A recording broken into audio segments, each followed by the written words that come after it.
내 아들과 며느리가 나를 유리문으로 밀어 던졌다. 유리는 산산조각이 났다. 나는 피를 흘리고 있었다. 그들은 그것을 사고라고 불렀다. 나는 그 차가운 부엌에 홀로 앉아 이제 월급도 없는 나는 정말 쓸모없는 존재가 된 것일까 생각했다. 하지만 그들이 결코 몰랐던 것은 내가 조용히 280억 원의 유산을 상속받았다는 사실이다. 그들은 내게 아무것도 남지 않았다고 생각했다. 내가 그들이 가진 모든 것을 현금으로 사고 팔 수 있다는 사실을 깨닫게 되면 그들은 어떻게 할까? 내 아들 집에서, 내 부엌 바닥에서 내 피를 보게 될 줄은 상상도 못했다. 71살의 나이의 화요일이었다. 밖에는 무언가 부서지기 전의 정적처럼 부드럽고 꾸준하게 눈이 내리기 시작했다. 아들 지훈과 며느리 수지는 아침 내내 긴장 상태였다. 나는 나이 든 여자들이 더 이상 환영받지 못한다는 것을 감지할 때 그러하듯 스스로 몸을 움츠렸다. 수지는 팔짱을 낀 채 부엌 조리대 앞에 서 있었다. 그녀의 목소리는 평소보다 더 날이 서 있었다. 어머님, 아직도 그 집 등기 서류 가지고 계시죠? 그녀는 목소리를 높일 필요도 없이 그 말투만으로도 충분히 날카로웠다. 나는 그녀를 보다가 지훈을 쳐다봤다. 그는 내 눈을 마주치지 않았다. 마치 이 대화가 자신과는 아무 상관없다는 듯 그저 서서 휴대폰만 만지작거리고 있었다. 하지만 상관 있었다. 우리 모두와 관련된 일이었다. 그 집은 여전히 내 이름으로 되어 있었고 그들은 그것을 마음에 들어 하지 않았다. 나는 그들이 무언가 꾸미고 있다는 것을 알고 있었다. 속삭임, 사라진 우편물, 잠긴 서랍들. 하지만 나는 침묵을 지켰다. 나는 아직 아무 서류에도 서명할 준비가 되지 않았으며 나중에 저녁 식사 후에라도 앉아서 차분히 이야기해보자고 조용히 말했다. 수지는 기다리지 않았다. 그녀는 두 걸음 앞으로 다가와 뒷문을 가리켰다. 내가 신선한 공기가 필요하며 너무 감정적으로 굴고 있으니 잠시 밖에 나가는 게 좋겠다고 했다. 그녀의 손이 내 팔을 잡았다. 처음에는 세지 않았지만 단호했다. 그때 무언가 달라졌다. 여전히 침묵하던 지훈이 그녀 옆으로 다가왔다. 나는 그가 나를 부축하려는 듯 내 손을 스치던 것을 기억한다. 그의 굳게 담은 턱도 기억한다. 다음 순간 나는 넘어지고 있었다. 등이 유리에 부딪혔다. 쩍 하는 크고 마른 파열음이 들렸다. 그리고 모든 것이 무너져 내렸다. 나는 반은 눈 속에, 반은 유리 조각 속에 파묻힌 차에 밖으로 나뒹굴었다. 차가운 기운이 팔을 파고들었다. 피냄새가 씁쓸한 소나무 향과 겨울 냄새에 섞였다. 순간 다시는 일어서지 못할지도 모른다고 생각했다. 하지만 나는 일어섰다. 언제나 그랬듯이 안에서 수진이 소리쳤다. 사고였다고, 내가 균형을 잃었고 자기들은 도우려 했을 뿐이라고. 하지만 그들은 문을 열지 않았다. 확인하러 오지도 않았다. 지훈조차도. 나는 일어섰다. 손에서는 피가 나고 있었다. 코트는 찢어졌다. 신발은 눈에 젖었다. 그런데도 내가 느낀 것은 오직 정적뿐이었다. 충격도 고통도 아닌 그저 고요함. 마치 내 안에 무언가가 제자리를 찾은 듯한 느낌이었다. 나는 말없이 돌아서서 진입로를 걸어 내려갔다. 그들이 나를 이방인처럼 느끼게 한 것은 처음이 아니었지만 그것을 이토록 명확하게 본 것은 처음이었다. 그들은 내가 사라지길 원했다. 이 집에 대한 계획이 있었다. 그리고 그들의 눈에 나는 더 이상 그를 키운 어머니가 아니었다. 나는 장애물이었고 서명 하나였고 지연의 원인이었다. 나는 병원에 가지 않았다. 대신 중앙시장 근처의 작은 국밥집으로 가 뒤쪽 자리에 앉아 뜨끈한 국밥 한 그릇을 시켰다. 식당 아주머니는 내 손의 피를 보고도 눈 하나 깜짝하지 않았다. 그저 물수건 하나를 건네며 말했다. 천천히 드세요. 나는 그렇게 했다. 눈이 계속 내리던 그날 밤, 나는 렌터카를 빌려 허름한 모텔에 체크인했다. 손은 여전히 욱신거렸지만 정신은 몇 년 만에 가장 맑았다. 나는 신중하고 조용하게 움직여야 한다는 것을 알았다. 소리치거나 애원하거나 피해자 행세를 할 생각은 없었다. 나는 내가 항상 가장 잘했던 일을 할 것이었다.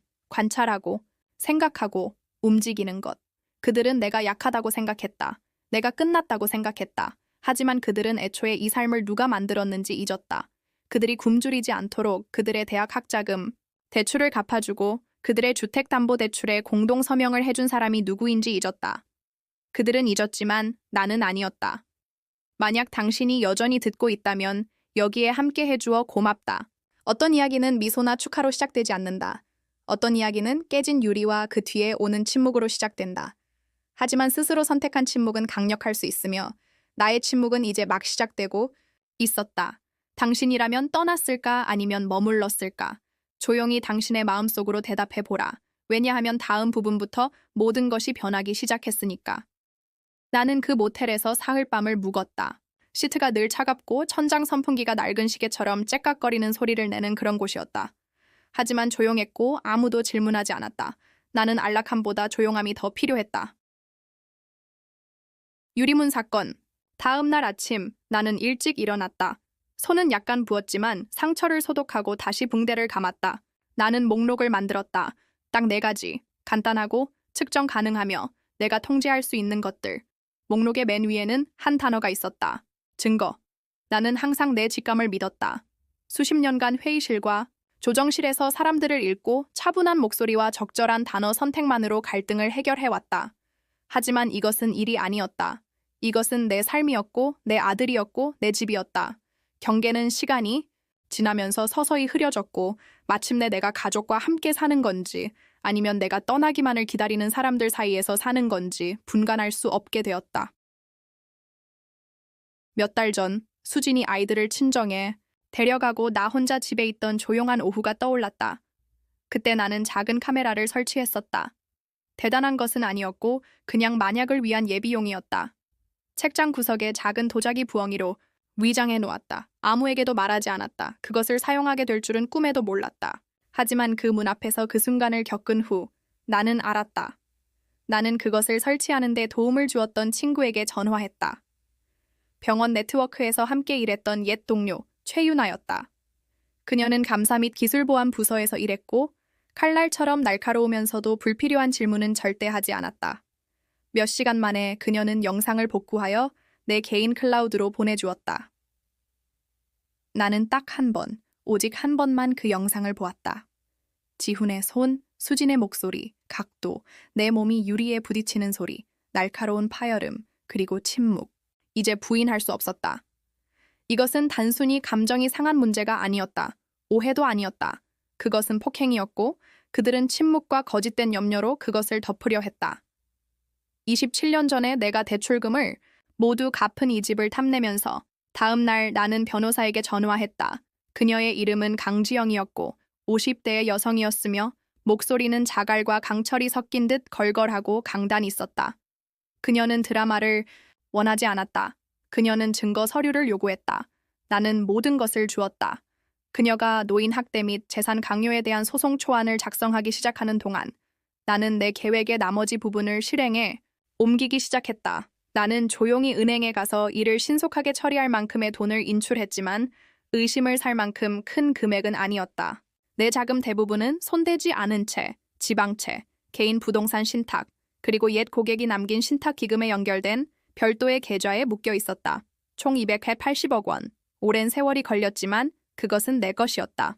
나는 지훈에게 그 돈에 대해 한 번도 말한 적이 없었다. 그는 내가 변변찮은 연금으로 은퇴했고 국민연금과 아버지가 남긴 돈의 일부로 생활한다고 생각했다. 그 가정은 그를 안락한 특권, 의식 속에 머물게 했다. 그리고 수진, 그녀는 내가 보이는 것 이상일 수 있다고는 상상조차 하지 못했다. 흰머리, 부드러운 스웨터, 조용한 아침, 무시하기 쉬운 모습이었다. 하지만 나는 그들이 보려 하지 않았던 무언가를 쌓아 올리고 있었다.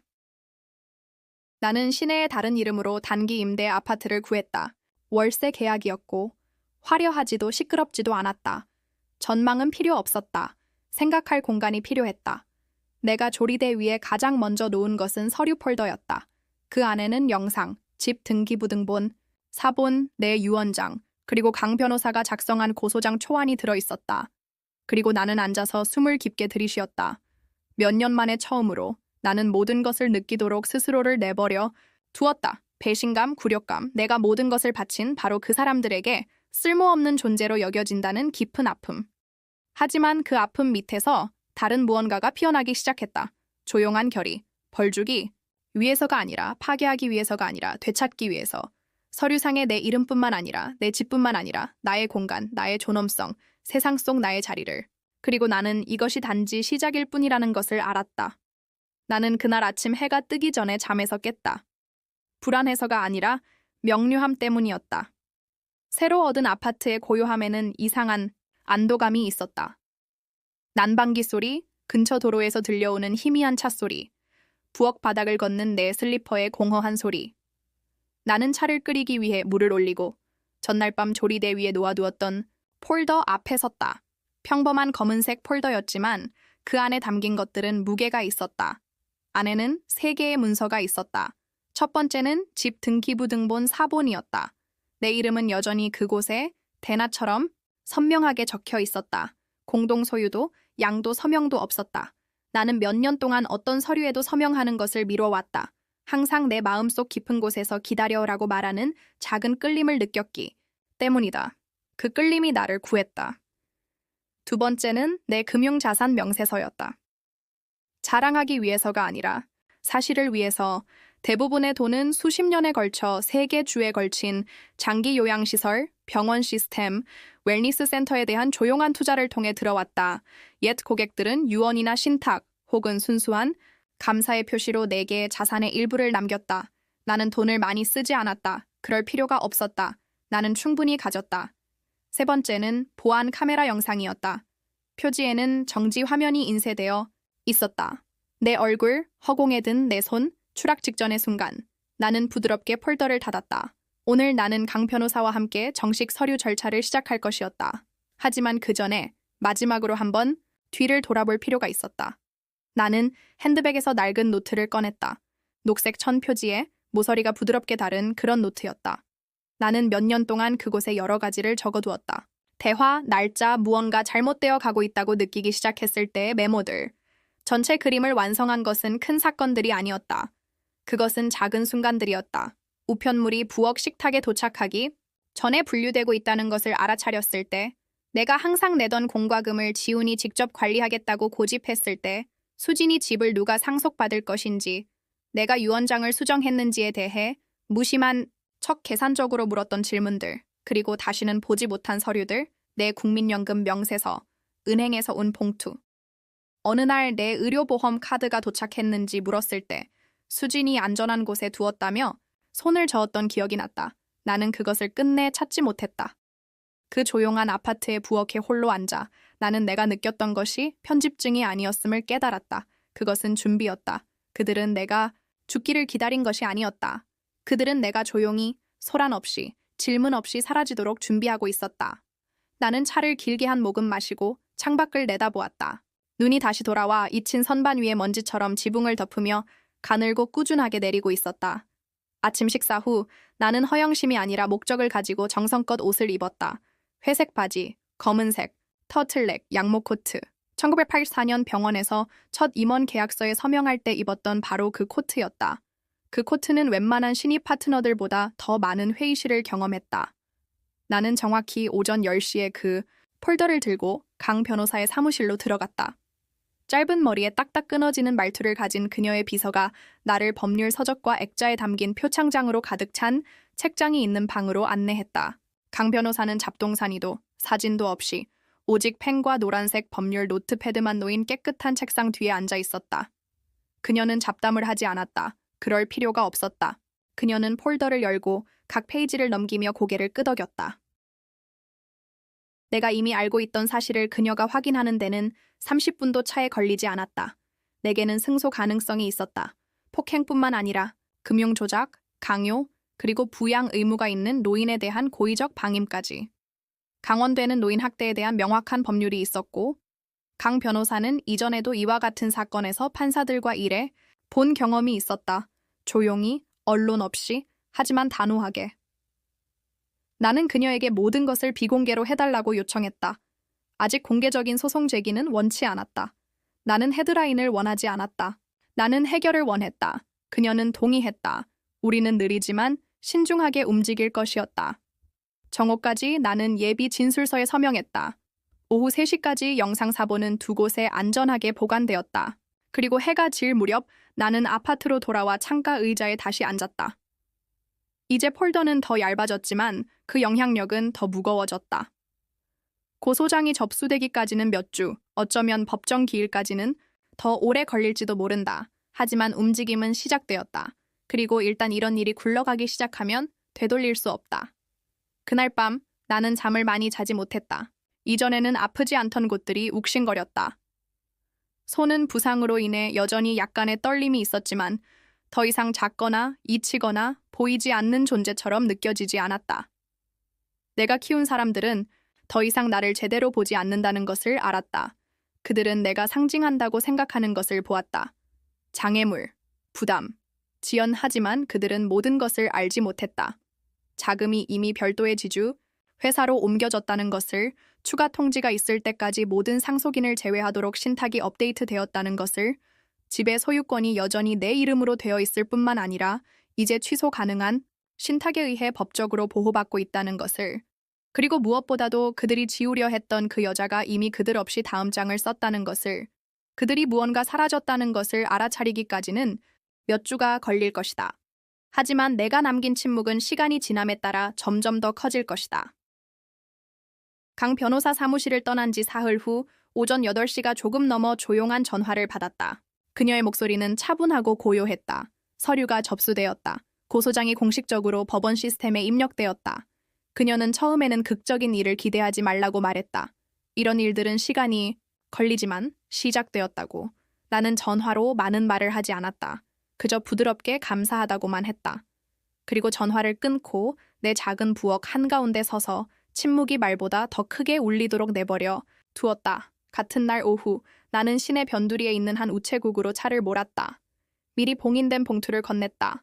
안에는 3가지 인쇄물이 들어있었다.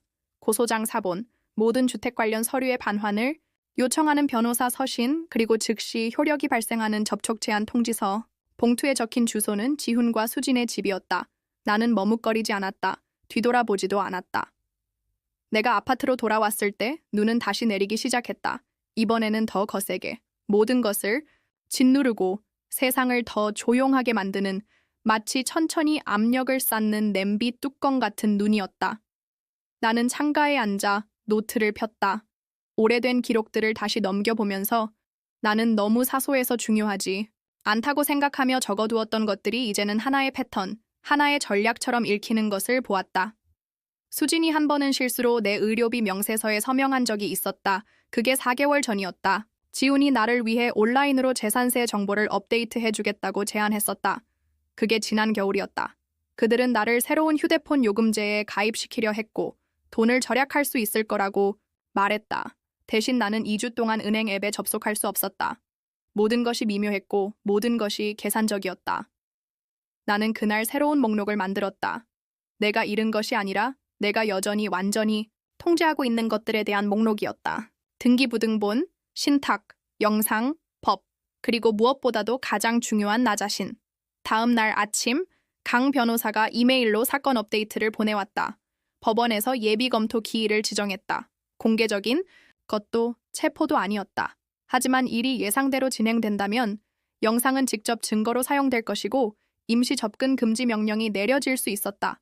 나는 축하하지 않았다. 안도의 한숨을 쉬지도 않았다. 하지만 무언가 내 안에서 자리를 잡는 것을 느꼈다. 안도감도 만족감도 아닌 그저 올바름.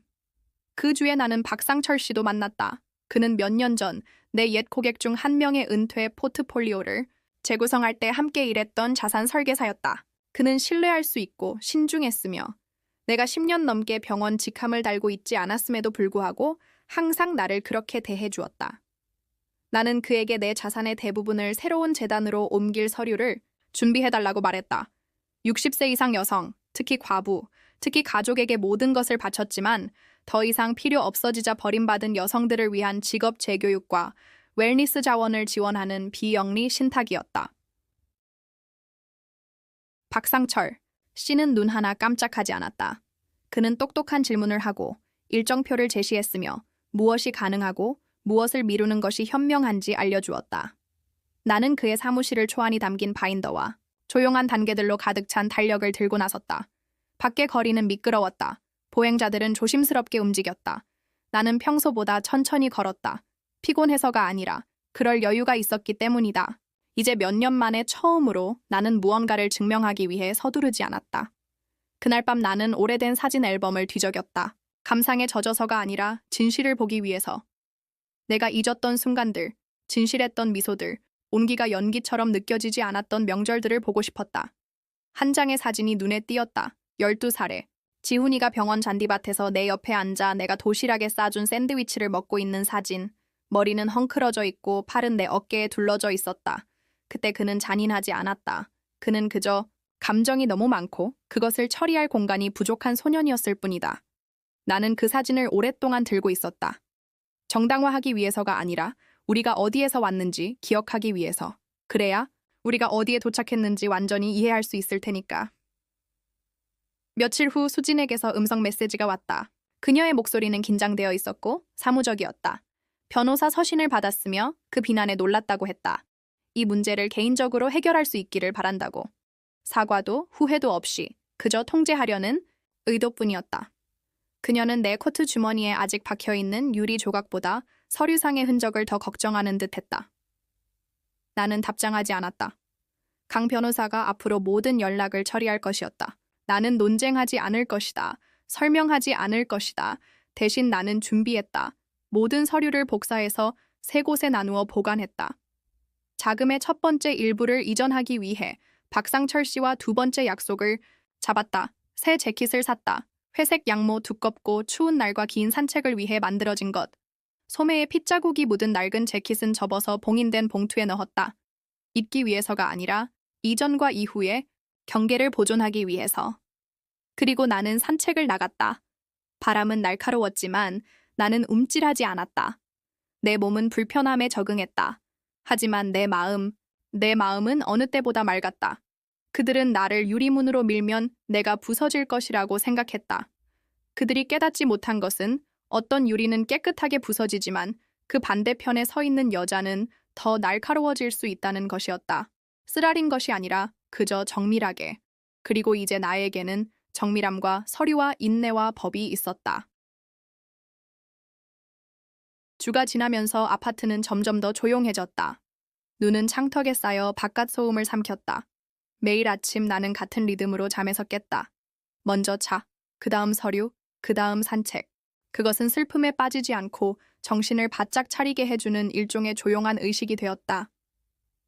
5번째 날 아침, 나는 서쪽 산으로 차를 몰았다. 강 변호사에게조차 아무에게도 말하지 않았다. 해가 뜨자마자 작은 여행 가방과 새 코트를 들고 일찍 떠났다. 다른 이름으로 예약을 해두었다. 병원에서 신중함이 필요한 고위 직원들을 관리하던 시절에 익힌 습관이었다. 어떤 것들은 결코 떠나지 않는다. 길은 높은 소나무와 얼어붙은 호수를 지나 구불구불 이어졌다. 하늘은 낮고 회색빛이며 고요했다. 평창에 도착했을 때는 거의 전고였다. 그곳의 눈은 더 두껍고 갓 내린 손대지 않은 눈이었다. 공기는 몇 주 동안 마셨던 그 어떤 것보다 깨끗하게 느껴졌다. 나는 온천 근처의 작은 오두막에 체크인했다. 사치스럽지는 않았지만 깨끗했다. 벽난로, 슬로프가 보이는 전망, 내가 사용하지 않을 주방. 나는 여가를 위해 온 것이 아니었다. 나는 침묵 속에서 숨쉬고 소음이 시작되기 전에 내가 누구였는지 기억하기 위해 그곳에 있었다. 그날 저녁, 나는 야외 온천에 몸을 담갔다. 물은 차가운 공기에 비해 따뜻했고 거의 너무 따뜻할 정도였다. 나는 평소보다 더 오래 물속에 머물렀다. 있기 위해서가 아니라 나를 비우고 자리를 만들기 위해서. 다음 날 아침, 나는 일찍 일어나 담요를 두른 채 나무 데크에 앉았다. 커피를 마시며 지훈이 나를 대하는 방식에 대해 변명하곤 했던 과거의 나를 생각했다. 그저 스트레스를 받아서 그래. 수진을 보호하려는 것뿐이야. 내가 오해했나 봐. 라고 말하던 그 여자. 등이 유리에 부딪힌 날, 나는 변명을 멈췄다. 이제 나는 더 날카로운 눈으로 뒤를 돌아보았고 새로운 계획을 세우기 시작했다. 법정 기일이나 서류를 위해서가 아니라 더 이상 누구에게도 나 자신을 설명할 필요가 없게 된다면 어떻게 살 것인지에 대한 계획이었다. 같은 날, 나는 시내로 걸어가 몇 년 전 자주 들렀던 조용한 서점에 들렀다. 주인인 황인자 씨는 여전히 나를 기억했다. 우리는 많은 이야기를 나누지 않았다. 나는 책 몇 권을 골랐다. 대부분 늦은 나이에 인생을 바꾼 조용한 여성들에 관한 책들이었다. 그리고 내가 누구인지, 왜 여기에 있는지 알리지 않고 떠났다. 오늘은 서류 폴더를 든 그 여자가 될 필요가 없었다. 사흘째 되던 날, 그 오두막은 내 소유인 것처럼 느껴졌다. 내가 그것을 소유해서가 아니라 내가 선택으로 나 자신을 그곳에 데려왔기 때문이다. 일시적일지라도 공간을 되찾는 것에는 강력한 힘이 있다. 그것은 도피와 귀환의 차이다. 그날 밤 나는 편지를 썼다. 지훈에게도, 수진에게도 아니었다. 나 자신에게 보내는 편지였다.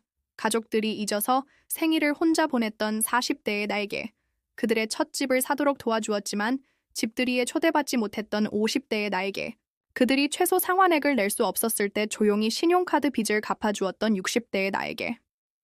나는 그 각각의 여성들에게 편지를 썼고 그들이 가진 지식으로 할 수 있는 최선을 다했다고 말했다. 나는 그들을 용서했고 그들에게 감사했다. 그들이 없었다면 나는 여기에 없었을 테니까. 떠날 만큼 강하고 미리 계획할 만큼 똑똑하고 진실이 제 역할을 하도록 내버려둘 만큼 조용한.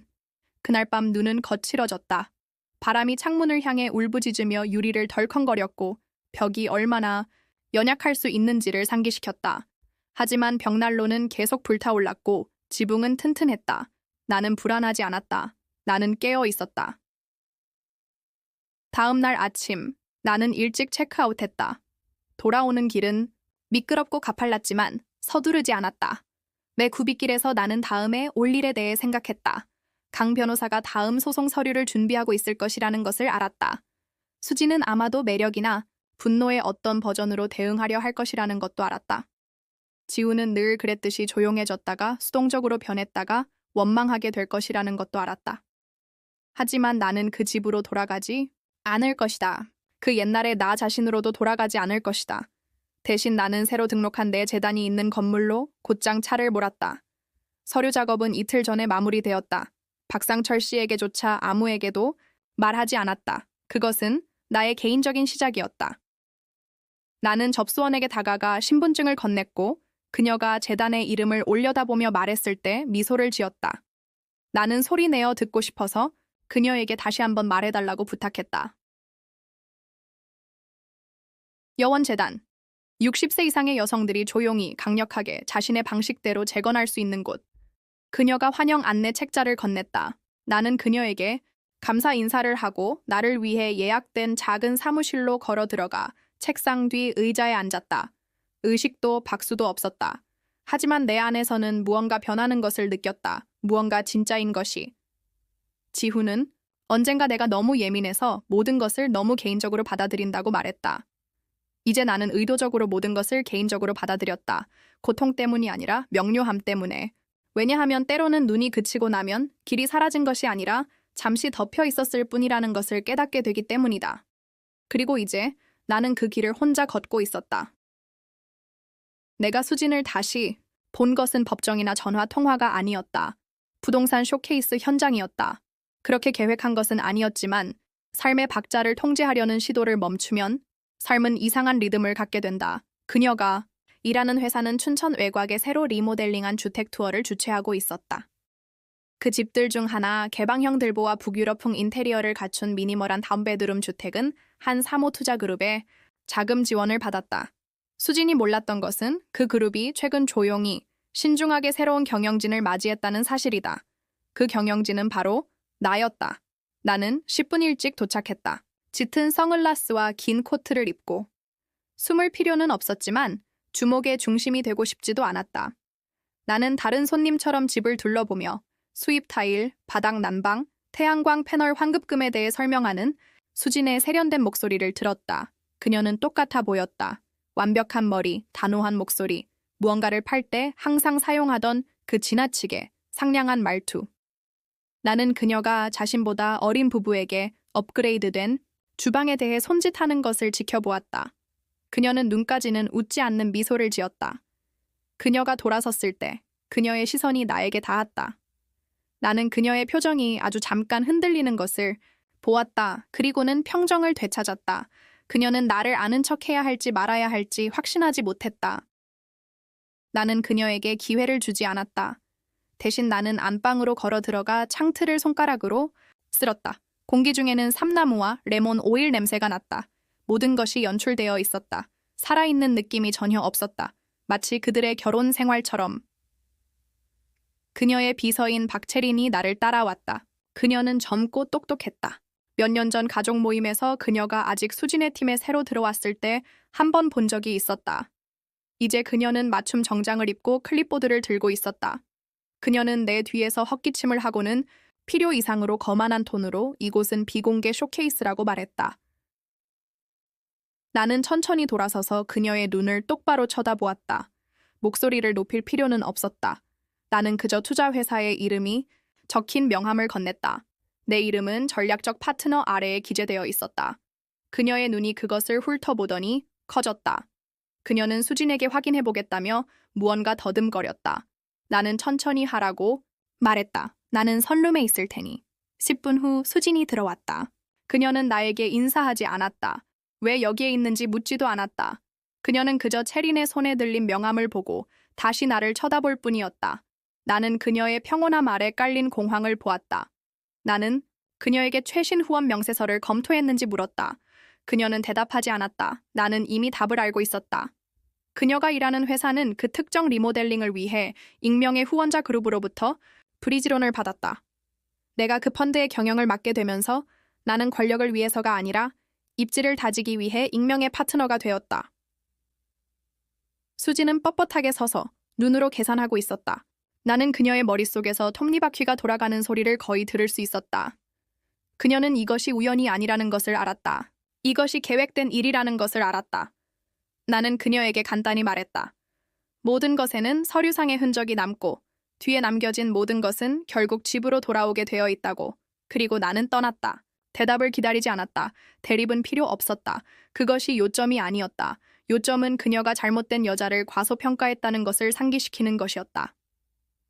그날 저녁, 나는 시 외곽의 작은 카페에 홀로 앉아 하늘이 짙은 보라색으로 변하는 것을 보며 홍차를 마셨다. 젊은 웨이트리스가 더 필요한 것이 있는지 물었다. 나는 미소를 지으며 아니요, 괜찮습니다. 라고 말했다. 오랜만에 처음으로 나는 보이지 않는 존재처럼 느껴지지 않았다. 그날 밤 늦게 나는 이메일을 확인했다. 강 변호사가 법원으로부터 온 새로운 서신을 전달했다. 조사는 공식적으로 예비 검토에서 실질적인 수사 단계로 넘어갔다. 면담, 증언 녹취, 그리고 필요하다면 청문회가 있을 것이었다. 그녀는 또한 이제 사건을 위해 봉인된 증거 목록을 첨부했다. 그 중에는 사건 당일 밤에 영상, 언쟁을 들었다는 두 이웃의 진술서, 그리고 지훈이 내 공과금 청구서를 자신의 이름으로 통합하려 했던 금융 기록이 포함되어 있었다. 느리지만 확실한 진전이었다. 같은 주에 여원재단의 신탁 서류가 처리되었다는 통지를 받았다. 은행은 첫 번째 자금 이체가 완료되었음을 확인했다. 운영비용과 장기 기부금으로 50억 원이 확보되었다. 나는 나도 모르게 참고 있던 숨을 내쉬었다. 나는 수진이 쇼케이스에서 돌아와 지훈에게 무슨 말을 했을지 생각했다. 그녀가 사실을 부드럽게 전달했을지, 아니면 있는 그대로의 진실을 터뜨렸을지 나는 결코 알 수 없을 것이다. 그 부분은 더 이상 내 것이 아니었다. 중요한 것은 그들의 발밑의 땅이 흔들리기 시작했고 나는 더 이상 가만히 서 있지 않다는 것이었다. 지훈에게서는 직접적인 연락이 없었다. 처음에는. 하지만 그 침묵 자체가 많은 것을 말해주고 있었다. 모든 대화, 모든 방, 내가 내리는 모든 선택에 항상 끼어들던 사람치고는 그의 갑작스러운 후퇴는 많은 것을 의미했다. 하지만 수지는 참지 못했다. 쇼케이스가 있은 지 일주일도 차이 되지 않아 나는 강 변호사로부터 전달된 메시지를 받았다. 수진의 법무팀이 보낸 신중하게 작성된 이메일이었다. 가족 분쟁 중에 오해와 감정적인 오판이 있었다고 주장했다. 그들은 법정, 밖에서의 해결을 제안했다. 상호 합의, 사생활 보호, 그리고 놀랍지 않게도 계류 중인 모든 소송의 즉각적인 중단을 포함하는 해결책이었다. 그들은 거래를 원했다. 나는 답장하지 않았다. 강 변호사가 했다. 그녀의 답장은 간결했다. 절차는 계속될 것입니다. 공식적인 경로 외에는 더 이상의 논평은 받지 않겠습니다. 이메일은 거기서 끝났다. 같은 날 오후 박상철 씨에게서 전화가 왔다. 그는 당황하는 타입이 아니었지만 그의 목소리에는 이전에 듣지 못했던 긴장감이 서려 있었다. 제3의 부동산 그룹으로부터 내 신탁과 연결된 필지 중 하나의 소유권 확인을 요청하는 예기치 않은 문의를 받았다고 했다. 아무래도 누군가 구멍을 뚫으려 하는 것 같았다. 나는 박상철 씨에게 내가 무엇을 해야 하는지 물었다. 그는 잠시 멈췄다가 이미 처리했다고 말했다. 우리가 연초에 했던 구조조정 덕분에 서류는 몇 달 전에 보강되었다고 했다. 걱정할 것은 없었다. 그래도 그는 내가 상황을 알도록 하고 싶었다고 했다.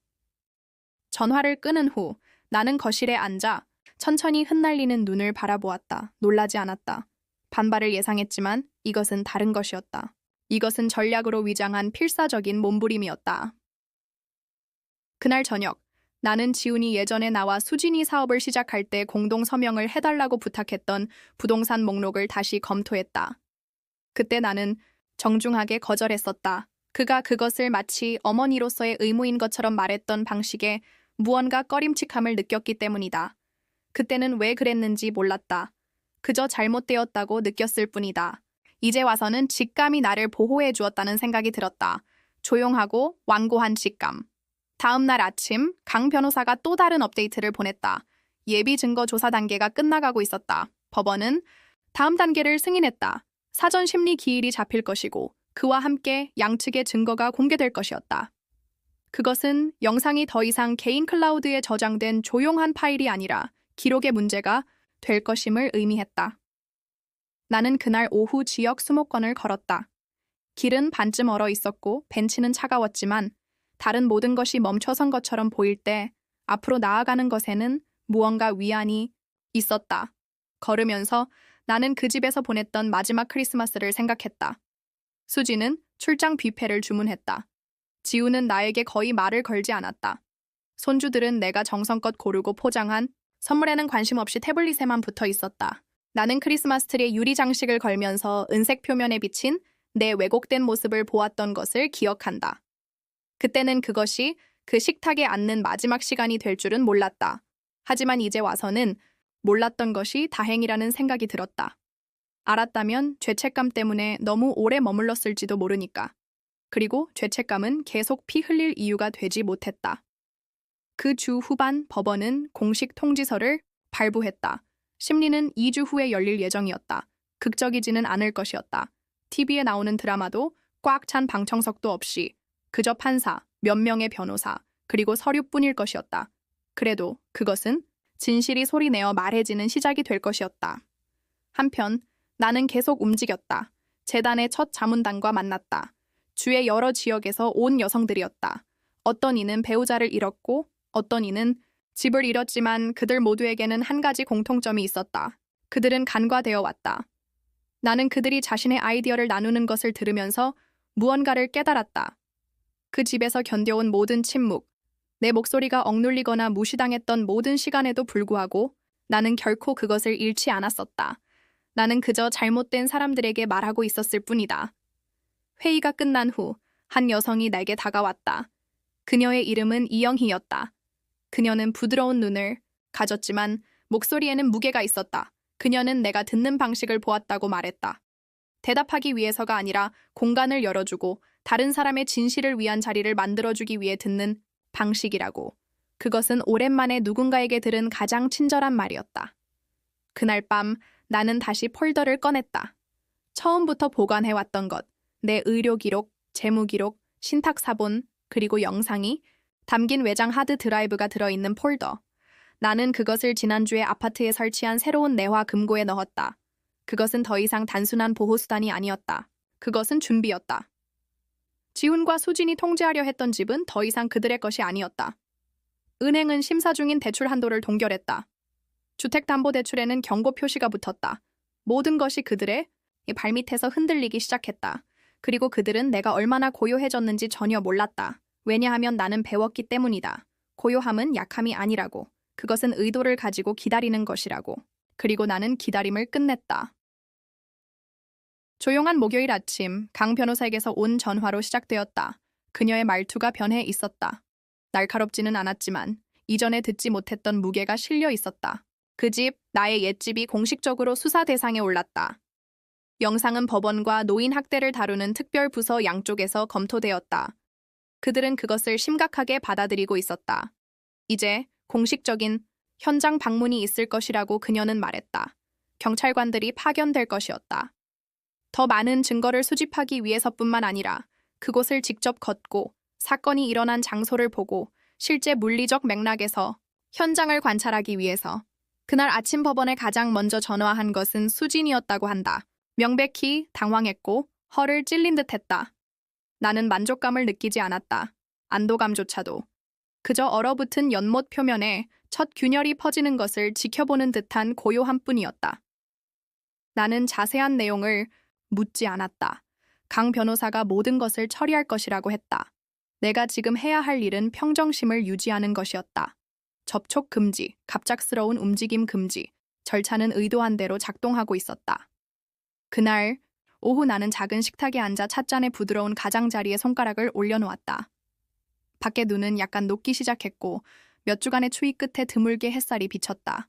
나는 창문을 통해 그 햇살이 내 얼굴에 닿도록 내버려 두었다. 조용하고 따뜻하고 방해받지 않는. 그날 오후 낯선 번호로 메시지를 받았다. 짧고 인사도 없었다. 이웃들이 수군거려요. 우리한테 무슨 짓을 하는 거예요? 이름은 없었지만 그 번호는 지훈의 휴대폰과 연결되어 있었다. 그는 나를 밀었던 그날 밤 이후로, 그가 더 이상 통제하지 못하는 집의 마룻바닥에 내 피가 새우며든 이후로 몇 달 동안 나에게 직접 말을 걸지 않았다. 나는 답장하지 않았다. 그 번호를 강 변호사에게 넘겼다. 그녀는 그것을 증거 자료로 기록했다. 그날 저녁 나는 법원 근처에 시내를 걸었다. 예전에 내가 변호사도 없이 멍든 손목과 떨리는 목소리로 찾아갔을 때 내 주장을 거절했던 법률 사무소 중 하나를 지나쳤다.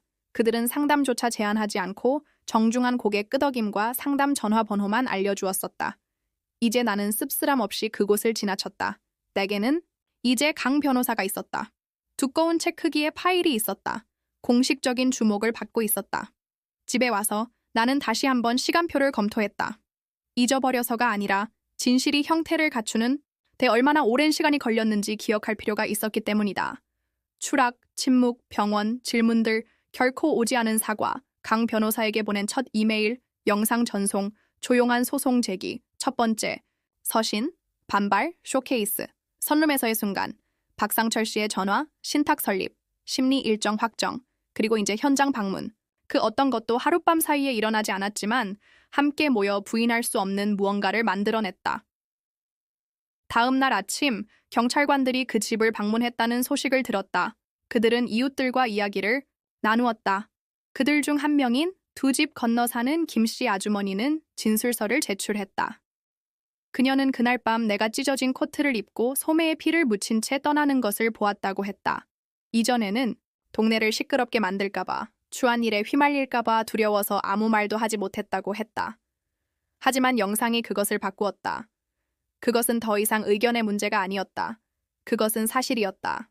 강 변호사는 법원 내에서 지훈과 수진 모두를 폭행뿐만 아니라 위험 방치 및 고의적 증거 은닉 혐의로 정식 기소하는 것에 대한 논의가 커지고 있다고 말했다.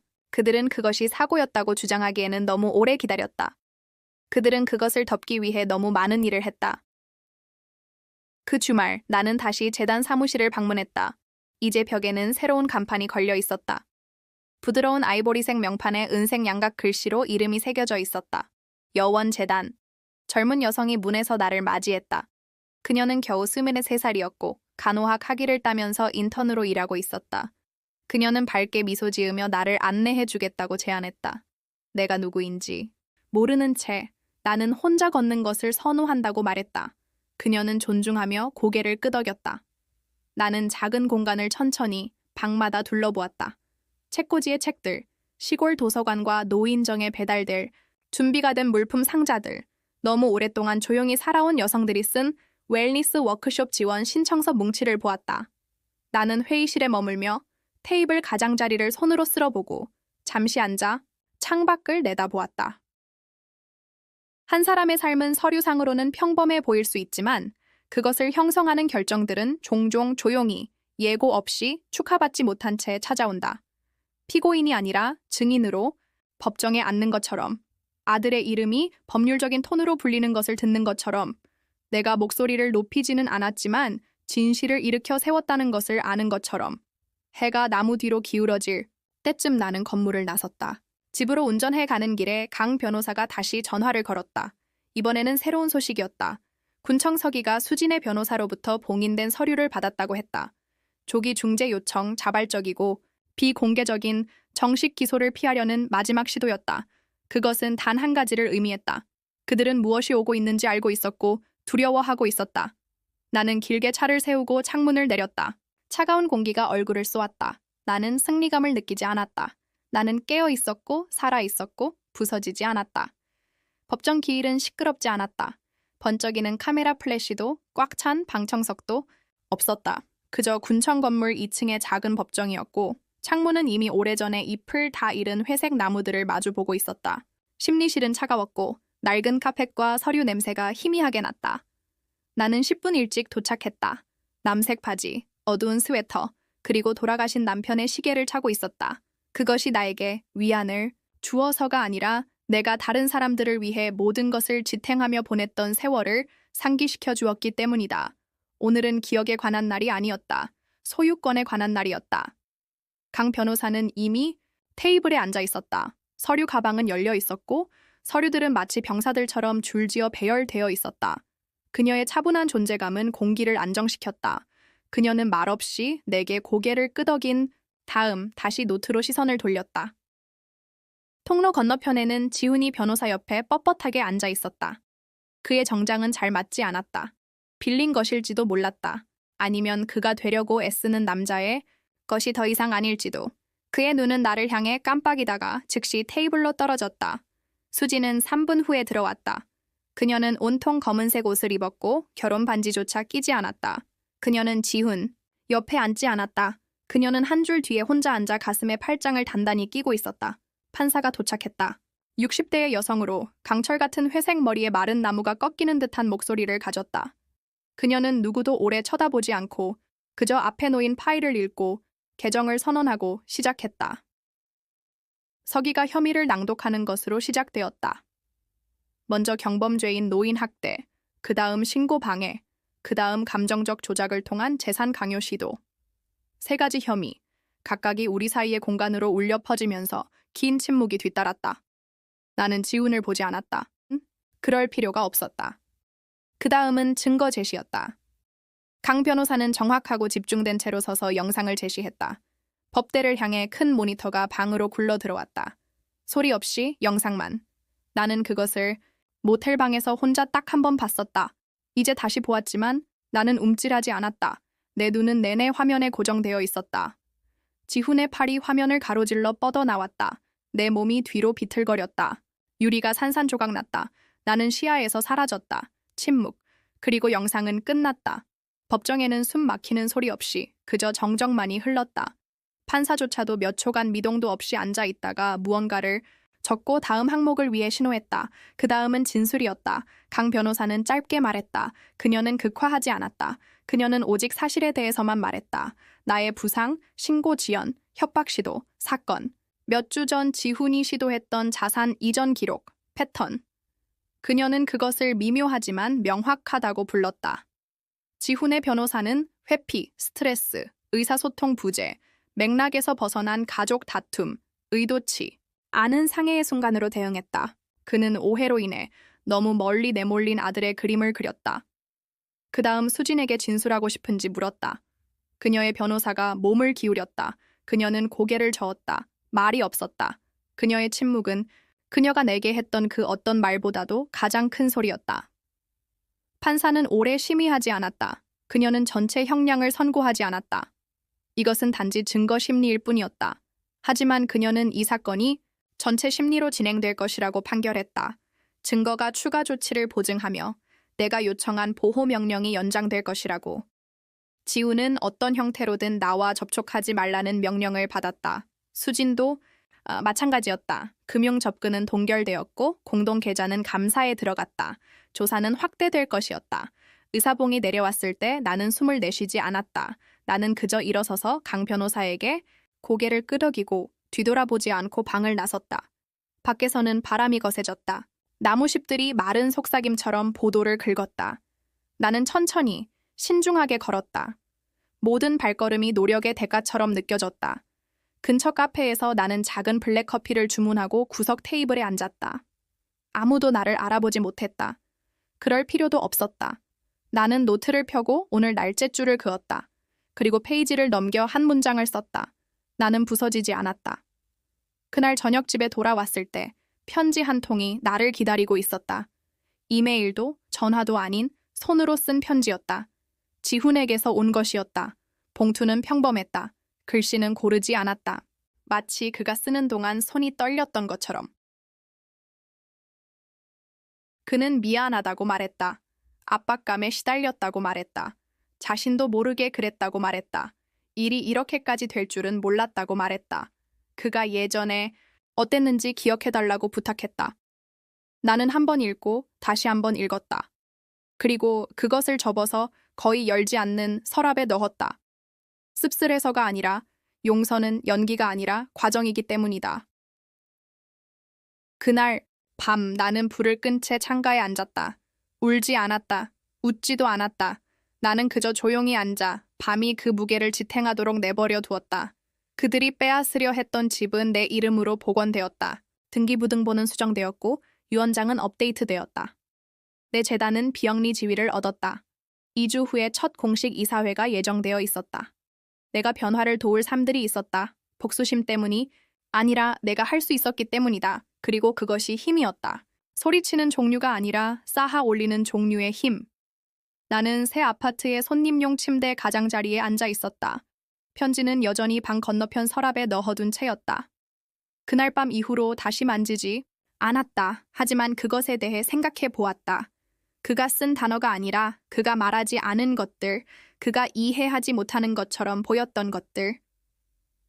그 모든 세월 동안 나는 입을 다물었다. 구석에서 움츠러들었다. 그들이 내 위에서 말하고 나를 교정하고 부드러운 미소와 잘난 체하는 침묵으로 나를 무시하도록 내버려 두었다. 내가 더 잘 몰라서가 아니라 사랑이란 자존심보다 평화를 선택하는 것이라고 생각했기 때문이다. 그날 법정에서 그가 내 눈을 마주치지 못했을 때 나는 마침내 이해했다. 나는 너무 많이 주었다. 나는 아들을 두려움 속에서 키웠다. 소리치는 종류가 아니라 조용히 속삭이는 종류의 두려움. 너무 세게 밀지 마라. 너무 많이 기대하지 마라. 실망시키지 마라. 그리고 이제 나는 그 아이가 그 남자에게서 반사되는 것을 보고 있었다. 죄책감은 털어버릴 수 있고 사과는 충분하며 용서는 자동적이라고 배운 남자. 나는 일어나 창가로 걸어갔다. 다시 눈이 내리고 있었다. 도시는 결코 멈추지 않았지만 그 리듬에는 평온함이 있었다. 나는 천천히 숨을 쉬었다. 처음으로 가슴의 답답함이 사라졌다. 다음 날 아침 나는 재단이 주최하는 지역 간담회에 참석했다. 우리는 춘천 외곽의 한 도서관 분관에서 빌린 홀에 모였다. 수십 명의 여성들이 왔다. 어떤 이는 혼자, 어떤 이는 딸과 함께, 어떤 이는 수십 년 동안 미뤄왔던 꿈으로 가득 찬 노트를 들고 나는 그들이 말하는 것을 지켜보았다. 처음에는 긴장했지만 그들의 목소리가 고개를 끄덕이는 사람들과 이해하는 눈빛을 만나자 더 강해졌다. 그들이 서로의 말에 귀 기울이는 방식에는 신성한 무언가가 있었다. 판단 없이 그저 공유된 아픔과 조용한 인정뿐이었다. 휴식 시간에 펠리샤라는 여성이 내 옆에 앉았다. 65세, 최근에 이혼했다. 아들은 멀리 이사갔고 거의 전화하지 않았다. 그녀의 눈은 친절했지만 지쳐 있었다.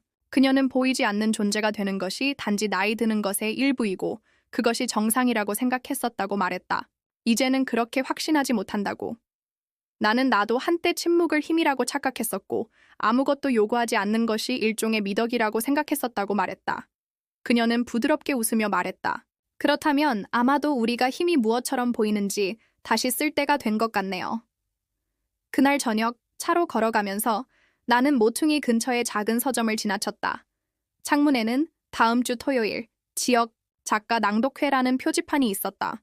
나는 혼자 미소를 지은 다음 계속 걸었다. 그것은 보여지는 것에 관한 것이 아니었다. 마침내 나 자신을 명확하게 보는 것에 관한 것이었다. 집에 와서 나는 차를 준비하고 빈 노트를 폈다. 일기를 쓸 계획은 아니었다. 그저 다시 종이를 느끼고 싶었다. 그것은 내가 예전에 지훈의 학교 점심 도시락에 메모를 써주던 때를 생각나게 했다. 작은 격려들. 넌 할 수 있어. 난 널 믿어. 넌 네가 생각하는 것보다 강해. 그리고 이제 나는 그 똑같은 단어들을 나 자신에게 쓰고 있었다. 다음 날 아침 박상철 씨에게서 전화가 왔다. 최종 감사가 끝났다고 했다. 지훈과 수진이 내 자산에 손을 대려 했던 모든 시도가 실패했다. 사기성 요청, 위장된 문의, 사건 직전에 제출된 조작된 서류들 모두 기록되고 차단되고 추적 가능했다. 박상철 씨의 목소리에는 조용한 자부심이 실려 있었다. 그는 또한 내가 예상치 못했던 것을 말해주었다. 그의 지도 아래 일하던 한 법대생이 이 사건을 더 진행하겠다고 제안했다고 했다. 더 많은 처벌을 위해서가 아니라 선례를 남기기 위해서. 영상, 기록된 패턴, 내가 견뎌온 침묵, 이 모든 것이 종종 보이지 않는 체계적인 노인 학대의 그림을 그렸다. 그녀는 그것에 대해 글을 쓰고 인식을 높이고 싶어 했다. 나는 동의했다. 내 이야기가 알려지기를 원해서가 아니라 나와 같은 다른 사람들이 혼자가 아니라는 것을 알기를 원했기 때문이다. 같은 주에 수진의 이름이 그녀가 담보로 잡으려 했던 2개의 부동산에서 제거되었다. 은행이 이전을 취소했다. 그녀는 법적 청구권이 없었다. 그리고 지훈, 그의 계좌는 계속 동결 상태였다. 판사는 재정적 배상을 위한 검토 심리를 정했다. 그런데도 나는 승리감을 느끼지 못했다. 필요 없었다. 대신 내가 느낀 것은 부드러운 개간, 혼란이나 두려움으로 더 이상 얽히지 않은 조용한 길이 내 앞에 열리는 것이었다. 그 주말에 나는 다시 평창으로 갔다. 몇 달 전 혼돈에서 도망쳐 무엇이 다음일지 확신하지 못했을 때 처음 발견했던 그 길을 걸었다. 이번에는 도망치는 사람으로서가 아니라 돌아온 사람으로서 그 길을 걸었다. 마지막 구간에서 해가 낮게 기울기 시작할 때 나는 계곡이 내려다 보이는 능선 근처에서 멈췄다. 나는 눈을 감았다. 그날 밤 유리, 침묵, 결코 오지 않은 사과를 기다리며 가슴에 맺혔던 아픔을 생각했다. 그리고 나는 부드럽게 속삭였다. 그에게가 아니라 나 자신에게. 너는 그런 대접을 받을 자격이 없었어. 그 밀침도, 그 방치도, 수년간 무시당하고 외면당하고 필요할 때만 의지되었던 것도. 네가 항상 그 자리에 있고 항상 예라고 말하고 항상 작게 머물 것이라는 그 가정도 너는 그 어떤 것도 받을 자격이 없었어. 그리고 너는 어쨌든 살아남았어. 그날 밤 나는 한 번도 깨지 않고 잠들었다. 몇 년 만에 처음으로 푹 잔 잠이었다. 어둠 속에서 나를 쫓는 기억도 없었다. 내가 다르게 할 수 있었던 것에 대한 속삭임도 없었다. 그저 휴식, 그저 숨, 그저 평화. 그것은 결코 복수에 관한 것이 아니었다. 그것은 수년간의 조용함 아래 묻어두었던 목소리를 되찾는 것에 관한 것이었다. 그리고 이제 그것을 되찾았으니 나는 그것을 놓지 않을 것이었다. 나는 그 월요일 아침 첫눈이 다시 내리기 시작할 때 사무실로 들어갔다. 여원재단은 마지막 이사회 이후로 성장해 있었다. 벽은 더 이상 헐벗지 않았다. 우리가 도운 여성들의 액자에 담긴 사진들이 걸려 있었다. 웃는 얼굴, 졸업증명서, 사업자 등록증, 어머니가 재건하는 것을 지켜본 딸들의 편지들. 메인룸에서 나는 새로운 코디네이터가 워크숍을 준비하는 것을 보았다. 그녀는 고개를 들어 고개를 끄덕인 다음 바로 다시 정리하는 일로 돌아갔다. 그 작은 순간은 내가 다시는 경험하지 못할 것이라고 생각했던 무언가처럼 느껴졌다. 나는 조심스럽게 다뤄지고 잊지 않았다. 나는 그냥 일을 하는 또 다른 사람이었다. 나는 그녀를 지나쳐 우리가 이제 설립자의 방이라고 부르는 조용한 회의 공간으로 들어갔다. 나는 옆 서랍을 열고 몇 달 동안 보관해왔던 봉인된 꾸러미를 꺼냈다. 안에는 마지막 재무 서류가 들어있었다. 내 남은 자산 전체를 신탁기금으로 완전히 이전하는 서류. 280억 원. 여전히 실감나지 않았다. 그런데도 여기에 있었다. 서명되고 봉인되고 법적으로 손댈 수 없게. 세금 보호를 위해서만이 아니라 이미지를 위해서만이 아니라 나는 그 돈이 피나 죄책감을 지니지 않은 방식으로 나보다 오래 살아남기를 원했기 때문이다. 나는 긴 테이블에 앉아 최종 명세서를 읽었다. 모든 것이 처리되었다. 변호사들이 모든 숫자를 재확인했다. 내 이름으로 된 것은 한 줄 외에는 아무것도 남아있지 않았다. 영구 지정 용도, 전환기에 있는 노년 여성의 역량 강화. 나는 펜을 들어 마지막 페이지에 천천히, 신중하게 서명했다. 마치 자신의 가치를 두려워하던 과거의 나 자신에게 작별 인사를 하듯. 그날 저녁 나는 마지막으로 한 번 옛집으로 차를 몰았다. 새 주인은 오리건에서 온 은퇴한 부부였다. 그들은 지훈이나 수진에 대해 들어본 적이 없었다. 그들은 그 집이 상속 문제로 묶여 있었고 매매에 이르기까지 예상보다 오래 걸렸다고 들었다. 그들은 그 이상은 많이 묻지 않았다. 그들은 그저 산책로 근처의 조용한 집을 원했다. 나는 길 건너편에 서 있었다. 엔진은 여전히 켜져 있었다. 현관등은 켜져 있었다. 처마 밑에서 풍경이 부드럽게 흔들렸다. 새 유리문의 균열은 거의 보이지 않았다. 그들은 그것을 교체했지만 틀에는 원래의 것이 부서졌던 희미한 자국이 여전히 남아 있었다. 굳이 걸어 올라갈 필요는 없었다. 그 집을 되찾고 싶은 욕심은 없었다. 나는 이미 다른 방식으로 그것을 되찾았으니까. 돌아서서 떠나려 할 때 휴대폰이 울렸다. 강지영 변호사에게서 온 메시지였다. 최종 판결이 나왔다고 했다. 지우는 5년간 재산 접근 제한 명령을 받게 될 것이며 취약 계층 성인에 대한 학대 행위 방지 상담을 의무적으로 받아야 한다고 했다. 수지는 합의에 동의했고 공유 재산에 대한 권리를 포기했으며 계류 중이던 항소를 취하했다. 재판은 없을 것이다. 그렇게 모든 것이 끝났다. 시끄럽게도 신문 헤드라인으로도 아닌 서명과 침묵으로. 나는 아파트로 차를 몰고 돌아와 잠시 차 안에 앉아 있었다. 모든 것의 무게가 내 가슴을 부드럽게 짓누르는 것을 느끼며 소란도, 비명도, 복도에서의 대치나 쓰라린 전화 통화도 없었다. 그저 조용한 결과, 천천히 자라나 마땅히 있어야 할 곳에 내려앉는 그런 결과뿐이었다. 안으로 들어가 창문을 열었다. 눈은 여전히 내리고 있었지만 이제는 불이 다 타버린 후의 재처럼 부드러웠다. 그 후 몇 주 동안 나는 지훈에 대해 거의 생각하지 않았다. 악애 때문이 아니라 내가 몇 년 동안 품고 있던 그의 모습이 더 이상 예전처럼 내 마음속에 살지 않았기 때문이다. 내 손자의 아버지, 독감에 걸렸을 때 내가 안아주었던 소년, 내가 인간이라는 것을 잊었던 남자. 그는 자신의 결과를 짊어질 것이고 나는 다른 것을 짊어질 것이다. 평화, 명료함, 목적. 재단. 직원회의 중 한 젊은 인턴이 누구에게 지원을 결정하는지 물었다. 나는 그녀에게 우리가 예전에 어땠는지를 떠올리게 하는 여성들을 찾는다고 말했다. 그들을 구해주려는 것이 아니라 그들이 스스로를 구하는 법을 배울 때 그들 곁에 서 있고 싶기 때문이라고. 그녀는 미소 지으며 고개를 끄덕였고 나는 그녀가 이해했다는 것을 알았다. 그날 밤 나는 다시 펜을 손에 들고 창가에 앉았다. 편지를 쓰기 위해서가 아니라 그저 그날을 기록하기 위해서. 나는 한 줄을 썼다. 정의는 항상 시끄럽지 않지만 진짜일 때는 그럴 필요가 없다. 그리고 그 밑에 천천히 한 번 줄을 그었다. 그리고는 노트를 닫고 불을 껐다. 내 아파트 뒤의 호수는 1월 초에 얼어붙었다. 나는 몇 주에 걸쳐 그것이 천천히 멎는 것을 지켜보았다. 잔물결이 반영이 되고 마침내 침묵이 되는 것을. 그날 아침 나는 장갑 낀 손에 커피 한 잔을 들고 목도리를 옷깃 안으로 집어넣은 채 그 주변 산책로를 걸었다. 공기는 차가웠지만 쓰라리지는 않았다. 예전에 어떤 겨울처럼 살을 애는 듯하지 않았다. 마침내 무언가 가라앉은 것처럼 깨끗하게 느껴졌다. 나는 방금 분기 마지막 이사회 회의를 마치고 나온 참이었다. 우리는 숫자와 영향 보고서를 검토했다. 그 가을에 200명이 넘는 여성들이 프로그램을 거쳐갔다. 일부는 이제 취업했다. 다른 이들은 교육을 받고 있었다. 몇몇은 우리의 새로운 파트너십을 통해 제공된 주택으로 이사했다. 70대의 한 여성 윤서 씨는 자신만의 격리 서비스를 시작했다. 그녀는 첫 3명의 고객을 얻었을 때 내 사무실에서 울었다. 나는 그녀가 수표를 보여주며 손을 떨면서 했던 말을 기억한다. 인생이 저를 끝냈다고 생각했어요. 알고 보니 제게는 인생, 이막이 필요했던 거였어요. 큰 버드나무 근처 벤치를 지나다가 나는 멈춰서 앉았다. 예전에는 가만히 앉아 있는 것이 힘들었다.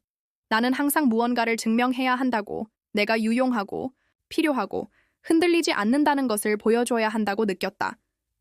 하지만 나는 조용한 것이 보이지 않는 것과 같지 않다는 것을 배웠다.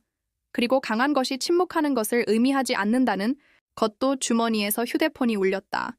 손녀 하윤에게서 온 메시지였다. 사진 한 장을 보냈다. 그저 간단한 사진, 한 여자가 창가에 앉아 손에 컵을 들고 눈을 바라보는 모습을 그린 스케치였다. 그 아래에 그녀는 이렇게 썼다. 저는 할머니를 이렇게 기억해요.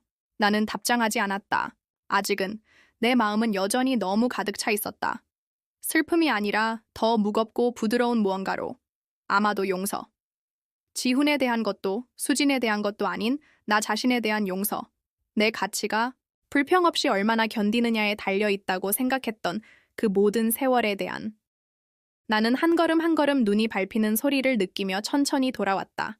문에 도착했을 때 나는 다시 한번 호수를 바라보았다. 그리고 안으로 들어가 부드럽게 문을 닫았다. 그날 밤 늦게 나는 작은 여행 가방을 쌌다. 정확히는 여행을 위해서가 아니라 평창 근처의 오두막에서 며칠을 보내기 위해서. 아무에게도 말하지 않고 조용히 구입하고 복원한 곳. 온전히 내 것이라고 느껴지는 장소.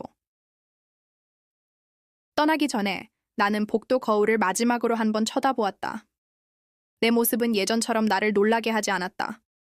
주름은 여전히 있었고 흰머리는 여전히 머리카락 사이에 섞여 있었지만 눈빛이 달랐다. 단단해진 것이 아니라 그저 맑았다.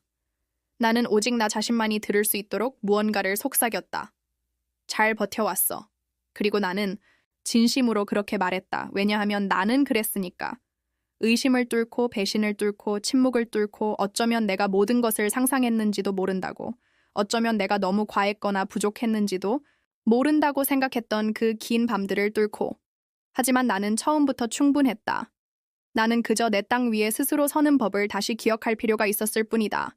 그리고 이제 나는 그렇게 했다. 만약 당신이 아무도 들어주지 않아서 침묵을 선택한 적이 있다면, 만약 당신이 사랑하는 사람들에게 무시당하거나 잊힌 적이 있다면 이 이야기는 당신을 위한 것이었다. 이 여정을 들은 후 어떻게 느끼는지 공유해달라. 당신의 말이 가장 어두운 순간을 걷고 있는 다른 누군가에게 필요한 빛이 될지도 모른다. 우리는 모든 댓글을 읽는다. 가장 조용한 속삭임까지도. 이곳은 단지 이야기를 들려주는 채널이 아니다. 이곳은 침묵이 들리는 곳이다.